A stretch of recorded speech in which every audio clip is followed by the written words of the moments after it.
Mesdames et messieurs, bonsoir et bienvenue à cette émission d'Info 9. Avec mon invité, nous allons parler de commercialisation de la fourrure. Alors, c'est bien beau de trapper, d'épecer la fourrure, mais aussi, qu'est-ce qui se passe après? Parce qu'il y a un après tout ça. Alors, pour nous en parler, je reçois un trappeur émérite qui n'en est pas à sa première visite à mon émission, puis certainement pas la dernière, parce que tout de suite, la semaine prochaine, nous aurons une suite à cette émission-là avec un autre sujet. Alors, toujours très heureux de recevoir ce trappeur émérite, M. Claude Gauthier. M. Claude, bonsoir. Bonsoir, M. Gaby. Ça va bien, M. Claude? Ça va très bien. Bon. Je veux juste, comme je le disais dans mon intro, je veux juste avertir les gens que cette semaine, nous allons parler de commercialisation de la fourrure. Comme je dis, c'est beau trapper, là, si on prend du castor, etc. Mais après, on le dépece. Mais après tout ça, qu'est-ce qui se passe? Comment on agit? On les vend à qui? Ça revient comment? Etc. Alors, tout ça pour en parler. Puis, je vous avertis tout de suite que la semaine prochaine, on aura une suite à cette émission-là. Ce sera le dépeçage, tous les outils qui servent pour dépecer.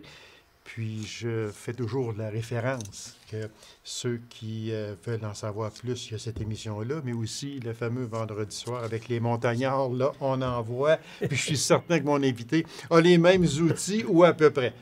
Oui, pas mal la même chose. Pas mal la même chose. Fait que là, on va laisser les outils à la semaine prochaine, M. Claude. Et puis là, on va parler de la commercialisation de la fourrure. On en parle, c'est sûr. La plupart du temps, on parle de ce qui est le trappage directement. Mais un coup que Claude Gauthier a pris 2, 3 castors, 4, 5 castors, il s'en va chez eux. Il ne met pas ça au vidange. Hein? C'est sûr et certain. À partir de ce moment-là, qu'est-ce qui se passe?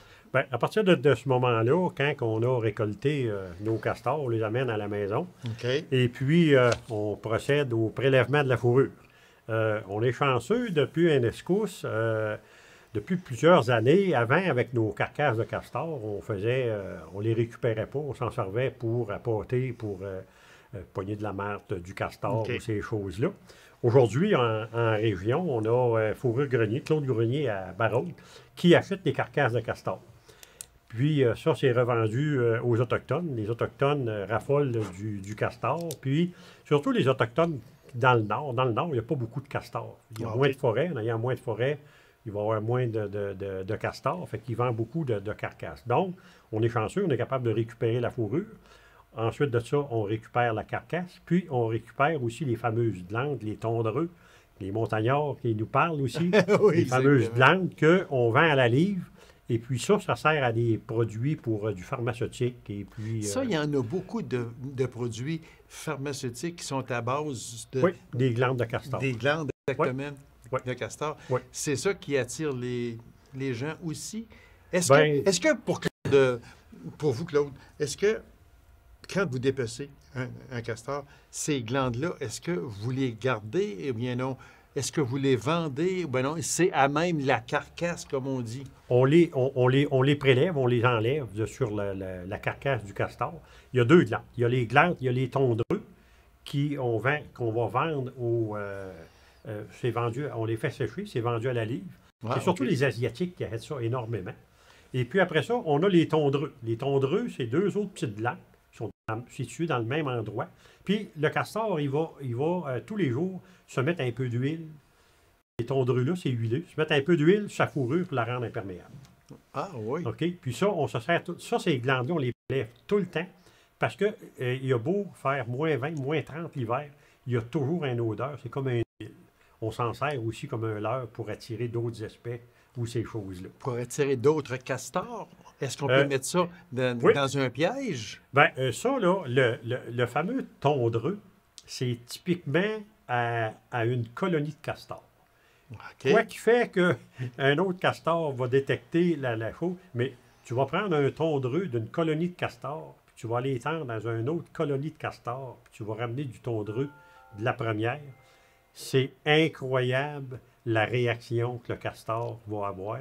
Pour lui, c'est un étranger. Il va s'en aller directement au piège, puis lui, là, il ne tolère pas OK. d'autres castors sur son territoire. Mais quand on parle de carcasse, c'est le castor, la fourrure enlevée? Oui, Est-ce que c'est ça? la fourrure enlevée, on les viscère, parce OK. que c'est pour la consommation. Donc, il faut les viscérer aussi le plus rapidement possible pour pas que les bactéries et ces Ouais. choses-là endommagent la viande. Fait que là, après qu'on a prélevé la fourrure, on prélève nos glandes, on met ça dans un sac congélateur, et puis c'est prêt pour, mettons, pour le vendre ou ces choses-là. Combien de temps on peut garder un castor que vous avez pris au piège, vous arrivez chez vous? Est-ce que le dépeçage, vous avez un temps limite pour Oui, le faire? si on veut garder prélever la carcasse pour la vendre, il faut y aller tous les jours à nos pièges. Parce que ça prend mettons, ça prend de la viande fraîche. Puis même en début de saison, à l'automne, ou peu importe l'hiver, c'est qu'un animal qui n'est pas éviscéré, on dirait qu'il y a comme un métabolisme qui fait que l'animal va se décomposer le plus vite possible. Ah, L'hiver, OK. c'est sûr, sur la glace, l'eau est à 1 degré. On peut peut-être y aller aux 2-3 jours. Mais habituellement, l'automne au piège, il faut y aller tous les jours, prélever. Aussitôt qu'on est rendu à la maison, on éviscère. Là, à ce moment-là, on pourrait le garder peut-être 3-4 jours, ça ne dérangerait pas.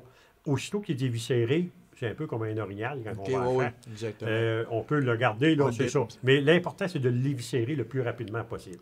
Là, après ça, on va prélever la fourrure, puis il n'y a pas de problème. Quel est le temps idéal pour la trappe? On va parler du castor, de la marde. Est-ce que chaque animal a un temps préféré pour le trappeur? En temps normal, parce que si on parle de commercialisation de Oui. fourrure, oui.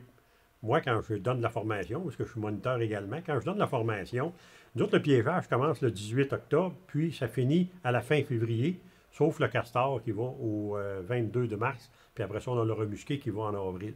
Mais il y a des temps dans l'automne, plus qu'on avance, qu'il y a certaines espèces que la fourrure va devenir de plus en plus belle. C'est sûr que si on prend un castor au mois d'octobre, puis on prend un castor au mois de décembre ou janvier, on n'aura pas la pleine maturité de la fourrure. Est-ce que c'est dû à l'eau? Parce que l'eau est plus froide? Moi, je pense plus que c'est la température. Ben, la température pour l'eau aussi, mais si on prend les animaux terrestres, ils ne vont pas dans l'eau. Puis eux autres aussi, la pleine maturité de leur fourrure. Prenez juste un animal domestique, un chien, l'été, comment est-ce qu'il mue. Oui. Puis après ça, rendu à l'automne, tiens, son poil, sa poil fourrure est beau, oui. d'automne, d'hiver. L'hiver, en plein hiver, là, il vient avec une belle fourrure. C'est illustré, c'est Oui. doux, puis c'est abondant. C'est la même chose pour les bêtes sauvages. Fait que c'est, quand on parle de temps, de température, un peu, on peut dire que c'est toujours, quand les neiges arrivent, aller jusqu'à la fonte des neiges, on peut-tu faire un parallèle comme Oui. ça? Oui, oui. Mais l'idéal pour la plupart des espèces, là, c'est partir, là, je vous dirais, la 3e semaine de novembre, à aller jusqu'à la fin janvier. On est dans le maximum de la fourrure pour la plupart des espèces. Là, on va aller, il y a de la belle fourrure. Là, vous avez 3 fourrures qui sont, on peut dire presque, du castor, OK? Oui. C'est du castor. Bon. Vous avez 3 fourrures. Expliquez-nous la première fourrure, la deuxième fourrure et la troisième fourrure, parce qu'ils n'ont pas la même couleur, mais ils sont belles toutes les 3. Exactement.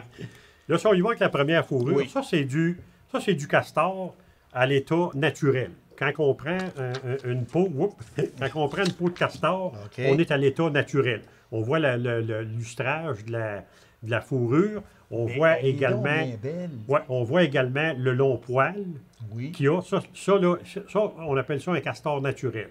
Nous, quand on va le vendre dans mettons, un acheteur de fourrure, quand on le commercialise, nous autres, il est dans exactement cet état-là. OK. Sauf que la peau, elle n'est pas tannée, là, elle n'est pas souple comme ça. Nous autres, elle est faite là, comme en ovale, puis elle est rigide. Ce qui fait qu'elle est rendue souple de même, c'est parce qu'elle a été à un tannage, ces choses-là. OK. Fait que quand on les commercialise, c'est comme ça. Fait que ça veut dire que lorsque vous avez fini une peau de castor, c'est sa couleur. Oui, Elle n'est pas exactement. traitée à rien. Non, elle était exactement comme ça à l'état naturel. OK. Ça, c'est ce qu'on a. Il va y avoir une variation de couleur aussi à l'état naturel. On va en prendre. Plus qu'on descend vers le sud, plus que les castors sont comme rouges. Ah Un oui? peu, on dit rouge, sont comme plutôt roux. Puis même aux États-Unis, au nord des États-Unis, ils sont quasiment blancs. Mais plus qu'on monte vers le nord, ça dépend énormément de la nourriture qu'ils vont manger. Ah, OK. Oui. Puis plus qu'on monte vers le nord, on va en frapper des fois qui sont pratiquement noirs. Mais c'est la même sorte de castor. C'est la même sorte. C'est la même C'est sorte. juste que le climat n'est pas le même. Le climat, mais c'est surtout au niveau de la végétation. OK. C'est surtout la végétation qui va faire qu'est-ce qu'il va manger, qui va faire que il va y avoir une certaine variation de couleur là, au niveau des castors. Nous autres, au Québec, on va avoir du castor assez foncé à du castor, mettons, si on descend dans le sud de la province, ou même comme au Témiscamingue, il va être plus rougeâtre un peu le Fait que celui-là, castor. là, disons, il peut venir de quel endroit? Ben, ça c'est pas mal un castor que Ça, ici, c'est- là... ça, c'est le nôtre, Oui, ici, ça, là. c'est le nôtre, ça. Au OK. niveau de la région, là, ça, c'est vraiment notre Fait castor. que là, lui, il est naturel. Oui, il est naturel. Cette peau-là est naturelle. Exactement. OK, on va passer à l'autre Ouais. peau. Si on passe à l'autre peau, c'est encore une peau de castor. C'est doux, ça n'a pas de sens. Hein? C'est encore une peau de castor, mais lui, il a été rasé. Ça, ce que ça veut dire, c'est que au tanneur, après qu'il a été tanné, c'est qu'ils vont enlever le grand poil qu'on voyait ici tout à Oui, l'heure, oui. le grand poil qui est illustré. Ils ont enlevé ce grand poil-là pour tomber juste avec du duvet. Ah, c'est tellement C'est doux, j'en c'est reviens pas. incroyable. C'est un petit peu ce qui fait que aujourd'hui, la fourrure prend de la vigueur parce que les gens qui voient ça, ou les gens qui sont un petit peu contre, mettons, le trapeur ou Ouais, non, de c'est porter sûr, les oui. fourrures, un affaire de même, il n'y a pas grand monde qui peut dire que c'est de la vraie fourrure. Ben moi, À en tout part cas, que là, les connaisseurs ou je vous ces dis une chose, choses-là, là, que vous... Parce que vous m'avez dit que c'était une peau de castor, mais jamais je n'aurais pensé que c'était une peau de Ah non, castor. c'est- L'autre, on voit plus que oui, c'est une oui, peau. l'autre, on voit vraiment, Oui. là, parce que Lui, par on des le voit. photos, ces Oui. choses-là, on voit vraiment que c'est ça. Oui, Ça serait dur de voir un castor avec une photo avec un poil rasé comme ça. mais c'est tellement doux, c'est C'est incroyable la douceur que ça a. Ça, veut c'est dire- le rasage qui fait ça, ça. c'est le rasage. C'est fait, là, après avoir tanné la fourrure, ils vont raser la peau pour l'amener comme elle est là. Mon Dieu, je vous dis, j'en Et- viens pas. C'est ça. Fait que là, on trouve avoir encore un castor naturel, parce qu'il est considéré comme naturel, OK. mais avec on appelle ça le poil de garde, les grands poils qui sont enlevés. OK. Puis on voit qu'il est naturel parce que la couleur du cuir est exactement la même chose. Donc, si on le vend, OK. on va vendre. Là, ici, on le voit bien. Là. exactement, OK. Ouais, exactement, c'est la même chose. C'est Ah ce oui. qui fait que c'est un castor qui est naturel, mais rasé. C'est Bon. la différence. OK. On va passer à une troisième peau. Si on va à une troisième peau, là, on va tomber encore avec Ah, un c'est- castor rasé, mais là, il est teint. Il est teint de couleur noire. Ça ressemble à une peau d'eau. Ben oui, oui, exactement. Oui, oui, oui. C'est ça. Donc, c'est la même peau que tout à l'heure, qui est rasée, qui est naturelle, mais celui-là, il est noir. Puis, qu'est-ce qui fait qu'il a été teint, que c'est pas vraiment naturel? On regarde la couleur du cuir. Dans ce OK. moment-là, on voit la différence entre Ben les oui, deux ben cuirs. oui, c'est sûr. Qu'on a un cuir qui est blanc, puis on a un cuir qui est comme gris. Oui. C'est ça. Oui. Mais ça, c'est une peau de castor qui est... C'est encore... Là, on parle plus de naturel, on parle d'un castor teint. Puis ça, là, on peut le teindre, là. Claude Grenier de Fourrure Grenier me disait qu'on peut teindre ça n'importe quelle couleur. Apparemment qu'ils ont 200 couleurs Ah oui. de choix. Un coup, là, que peu importe la couleur, ça pourrait être rose, ça pourrait être bleu, ça Est-ce pourrait que être vert. c'est teint ici? C'est fait ici? Malheureusement, les tanneries aujourd'hui, c'est pour ça aussi que le prix a énormément, est rendu assez dispendieux. Malheureusement, les tanneries aujourd'hui, dans l'est du Canada, il reste presque plus rien. Ah oui. Comme Fourrure Grenier, il fait tanner à Winnipeg, au Manitoba. Oh, palais, C'est OK. le plus proche aujourd'hui. Mais il y ça a prendrait quoi, Claude, pour une entreprise fasse du tannage, mettons chez nous, là, en Abitibi-Témiscamingue, ça prendrait quoi? Pourquoi qu'il n'a pas? Moi, d'après moi, là, il y en a eu qui ont essayé de faire du tannage ou ces choses-là, mais ils n'étaient pas capables d'aller chercher, la souplesse d'une grosse tannerie. Puis je pense que c'est le volume. Parce que, voyez-vous, OK. là, Gaby, là, une peau de castor, là, si on part de l'état brut, à l'amener comme ça, là, Ici, oui. le coût de revient avant qu'il puisse faire quelque chose avec, ça revient à 100 $. Ah, mon Dieu, OK. On parle, mettons de la peau de castor, si on parle de la peau de castor, qu'elle vaut 20 pièces. OK. Que le trappeur a, c'est 20 pièces. Le tannage, il est entre 50 et 60 $. Le rasé, on parle encore d'un autre 10 à 15 $. Puis le teint, on reparle encore d'un autre 20 $. Approximativement autour de 100 $ avant qu'on fasse quelque chose. Fait que ça veut dire une chose. Quand on regarde une peau de castor qui est teinte, Oui, comme ça, puis que peu importe qu'est-ce qu'on a fait avec, mettons que c'est 100 $, OK? oui. Là, il ne faut pas se dire, hey, le trappeur, chaque castor qu'il prend, il fait au moins 100 pièces du castor. Non. C'est pas ça, là. C'est ça qu'il faut faire Non, attention. Non, non, puis c'est parce qu'en plus, moi, comme M. Grenier me disait, ça revient à peu près à 100 pièces une peau qui est teinte. Ça, c'est le prix que lui, il revient. Moi, si j'envoie en tant que trappeur une fourrure tannée, elle va coûter pas mal plus cher que ça. Hey, mais j'en reviens pas, M. Claude. Réellement, j'en reviens pas. Puis c'est tellement doux. Ah, c'est la souplesse de tout parce faire, que c'est ça, vrai. là, il n'y a pas grand monde, c'est des néophytes comme moi, là, qui pourraient dire ça, hey, c'est une belle peau de castor, là. Non, moi, Non, je surtout un jamais, coutein j'aurais pas- de couleur de même. non, il y a pas j'aurais personne, jamais là, pensé qui- ça. c'est ce J'aurais qui plus fait- pensé à un ours. C'est ce qui permet aujourd'hui d'avoir beaucoup de gens au niveau, mettons, des accessoires qui vont y aller dans de la fourrure parce que c'est tellement chaud. Oui, oui, exactement.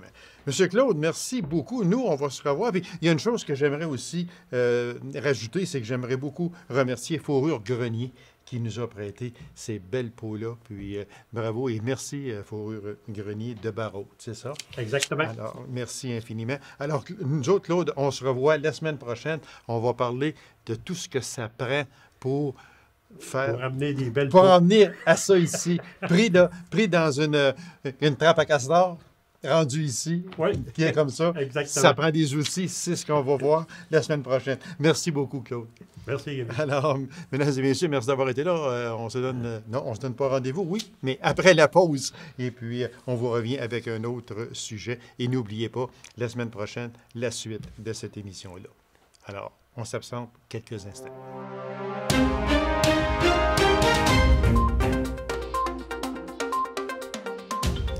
La violence conjugale à l'égard des femmes est-elle trop souvent banalisée? Alors, j'en discute avec mon invité du Centre de femmes L'Érige, Mme Thalia Thibault. Madame Thibault, bonsoir. Bonjour. Merci d'avoir accepté cette invitation-là, Mme Thibault. La violence conjugale à l'égard des femmes, dans mon intro, je dis, est-ce qu'elle est trop souvent banalisée? Je vous dirais que oui. En fait, elle est banalisée parce que elle peut être difficile à identifier pour certaines personnes, surtout quand on n'y travaille pas fréquemment ou qu'on n'est pas souvent confronté à la violence conjugale. Parce que c'est pas seulement des coups qu'on peut percevoir. C'est pas seulement des yeux au beurre noir, c'est pas seulement des Non. lèvres fendues, Là, je etc. vous vois venir avec le mot moral, le mot physique. Exactement. C'est ça aussi là, qui est le moral dans ça. Là. Il faut en parler aussi. Oui. Parce que c'est pas tout, comme vous dites si bien, là, elle se présente, une petite madame se présente à son travail le matin, qui a un œil au beurre noir. Ah oui, je me suis cogné sur la porte d'armoire. Mhm. Puis 2 semaines après, c'est encore cogné sur la porte d'armoire. Ça, on le voit. Ouais. Mais lorsqu'on se fait intimider continuellement, ça ne paraît pas, par exemple. C'est ça, ça paraît pas, ce qui fait que c'est vraiment plus difficile d'identifier la violence faite aux femmes. Puis ce qui arrive souvent, c'est qu'on va identifier ça comme une chicane de couple. Ah, c'est pas grave, tu sais, ça va passer, c'est juste une mauvaise passe avec ton conjoint, il est plus fatigué. Ou, tu sais, il y a souvent des raisons qui portent à croire que c'est seulement une chicane de couple, alors que c'est... Souvent, c'est Souvent. plus profond que ça. Exactement. Exactement. Ce qui est dans ça aussi, qu'on parle, oui, mais qu'on a tendance un peu, je dis un peu, à oublier, ce sont les enfants Mhm. là-dedans. Les enfants qui sont victimes visuellement d'un contact physique entre le papa et la maman. Ça, là, ça doit être assez terrible.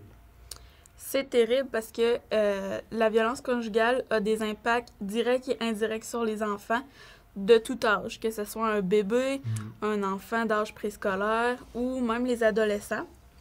Puis ce qui est assez étonnant, c'est que c'est pas seulement... Les enfants vont ressentir les émotions qui se passent entre la mère et le père et ils vont quand même être capables de ressentir la détresse de la mère jusqu'à un certain point où l'enfant... Bon, vous savez, dans la violence conjugale, il y a le cycle de la violence pour la femme qu'on connaît très bien. Puis l'enfant va automatiquement rentrer dans le même cycle et passer au travers les mêmes phases que sa mère, mais pas nécessairement au même moment. OK. Ça dépend des violences que le père fait, parce que parfois, les conjoints peuvent utiliser les enfants pour faire de la violence envers la mère. Ah oui, ça peut aller jusque-là. Oui, ils peuvent utiliser comme on appelle l'allié. De quelle manière, par exemple? Avez-vous un exemple à nous donner? Par exemple, un papa qui prend l'enfant le plus vieux, par exemple, puis qui va lui dire des trucs contre sa mère, et là, l'enfant va se revirer et va faire, par exemple, de la violence psychologique.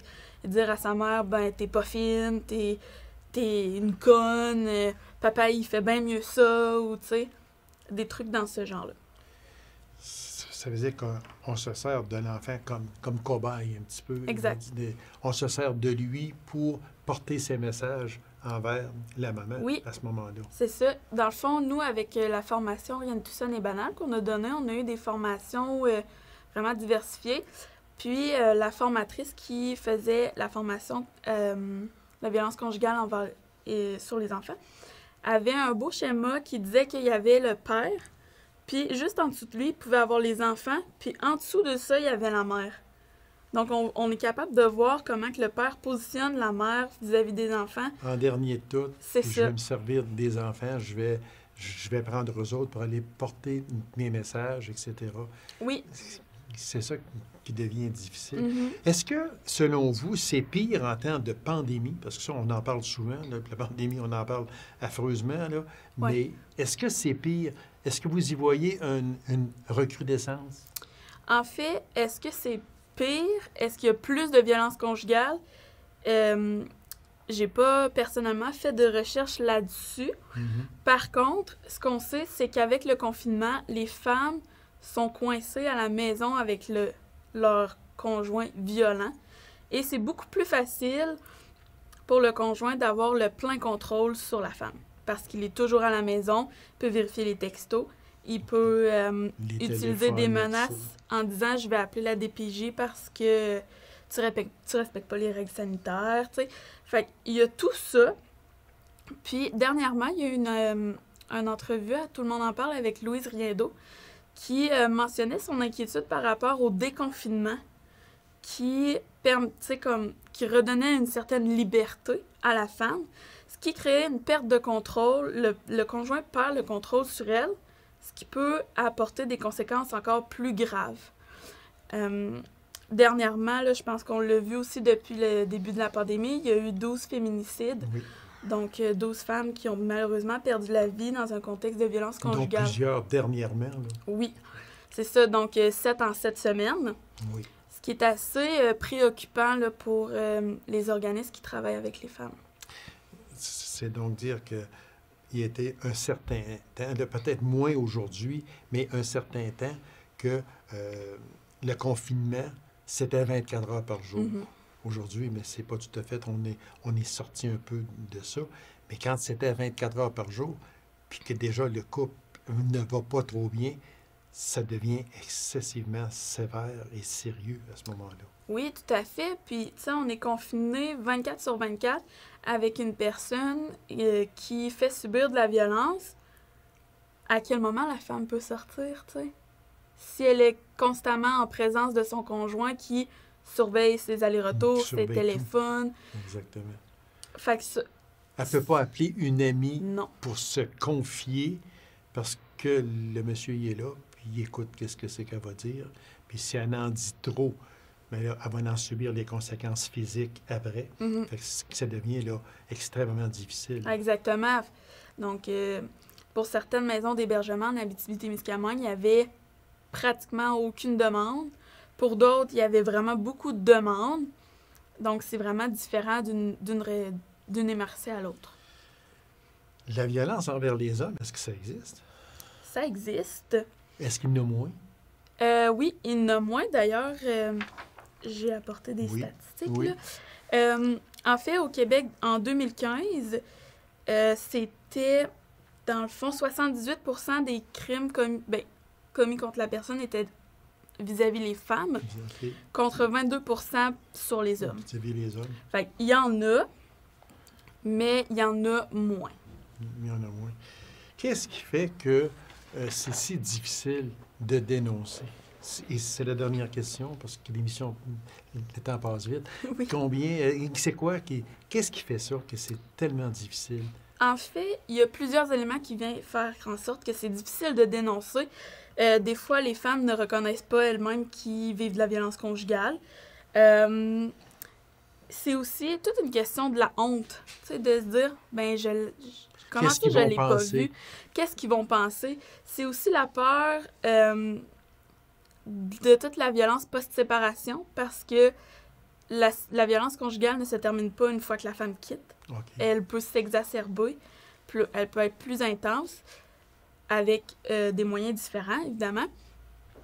Mais c'est ça. Puis, il y a aussi toute la question de est-ce que je vais me retrouver seule à passer au travers Voilà. de ça? Exactement. Ce sont toutes des questions que la personne se pose, Oui. puis qu'elle se dit, ouais, ben là, je vais attendre un peu, je crois bien que ça va changer probablement. Puis, il y a aussi tous les aspects financiers, se retrouver un Aussi. logement. Exactement. Est-ce que je reste dans la même région? Est-ce que je quitte? Donc, ça comporte beaucoup. C'est gros quitter son conjoint dans un Exactement. contexte de violence Fait conjugale. que si les personnes ont besoin d'aide, c'est le centre de Family Reach. Oui, parce que présentement, à la Sarre, on n'a pas de maison d'hébergement. C'est ça. En ce moment, on a un comité qui travaille dessus. J'en fais partie.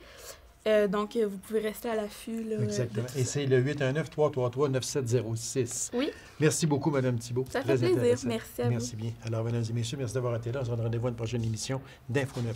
Au revoir.